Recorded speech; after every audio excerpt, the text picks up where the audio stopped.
রাধে রাধে, সবাই কেমন আছেন? আশা রাখছি সবাই ভালো আছেন আর আমিও মোটামুটি ভালো আছি। তো আজকে হলো 5ই আগস্ট, সকাল এখন 9:30 থেকে 10টার মতো বাজে। তো আমার স্নান টান সেরে পুজো দেওয়া শেষ। আজকে ভেবেছি গোপুর কাপড় কিছু ধুয়ে দেব, যেহেতু আমরা আর কিছুদিন পরে চলে যাব। তো আমি প্রথমে ভাবছি গোপুর কাপড়গুলো ছোট ছোট জিনিস, তো ওগুলো সব হারিয়ে যাবে।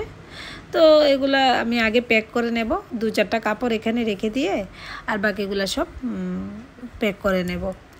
তারপরে এবার অন্য জিনিসগুলো ধরবো, একটু একটু করে আগে থেকে গুছিয়ে রাখলে তারপরে দেখবেন কাজটা সহজ হয়ে যাবে।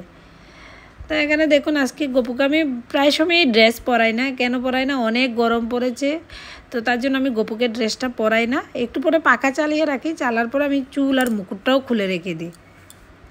তো এখানে দেখুন গপুর কাপড়গুলো ধোয়া শেষ। এগুলো অনেক কটাই কাপড়, আসলে একটা করে কাপড় কিনতে কিনতে ওর অনেক কটাই কাপড় হয়ে গেছে। এখন একটা ঝুড়ির থেকেও বেশি হয়ে গেছে। তো যেহেতু আমি এখানে কোয়ার্টারে থাকি আর ওর জন্য আর বেশি কিছু করি না, ওই একটা ঝুড়ির মধ্যে, বাচ্চাদের ঝুড়ি হয় না, ওই ঝুড়িটার মধ্যে। আর এখানে দেখুন কি রৌদ্র উঠেছে, আমি চোখ খুলতে পারছিলাম না। তারপরে আমি ওই যে ওলনাটা মাথার মধ্যে এভাবে দিয়ে আমি কাপড়গুলা শুকাতে দিয়েছিলাম। এখন যদিও আমার আশেপাশে সবাই এসে গেছে ওদের দেশ থেকে, স্কুল খুলে গেছে তো তার জন্য। তো এখন ছাদে দেখুন সবার কাপড়। তা আমিও আমার সাইডে এভাবেই করে কাপড়গুলো দিয়ে রাখছি। তো এগুলো একটু একটু করে ভাঁজ করে পরে বিকালবেলা আবার ঝুড়িতে রেখে দেব। এগুলো আর পরাবো না। আর এমনিতে কয়েকটা পাতলা পাতলা ড্রেস রেখেছি, এগুলি পরাবো। এবছর হয়তো আবার জন্মাষ্টমী বা তারপরে একাদশী, এগুলো আমি মনে হয় আর করতে পারবো না, জানি না। যদি থাকি তো অবশ্যই করব, আর না থাকলে তো ওখানে গিয়ে শিফট হতে আমার কিছু সময় লাগবে। ওখানে গিয়ে আগে ছেলে মেয়েদেরকে অ্যাডমিশন করাতে হবে কেন্দ্রীয় বিদ্যালয়ে, তারপরে টিউশন রাখতে হবে।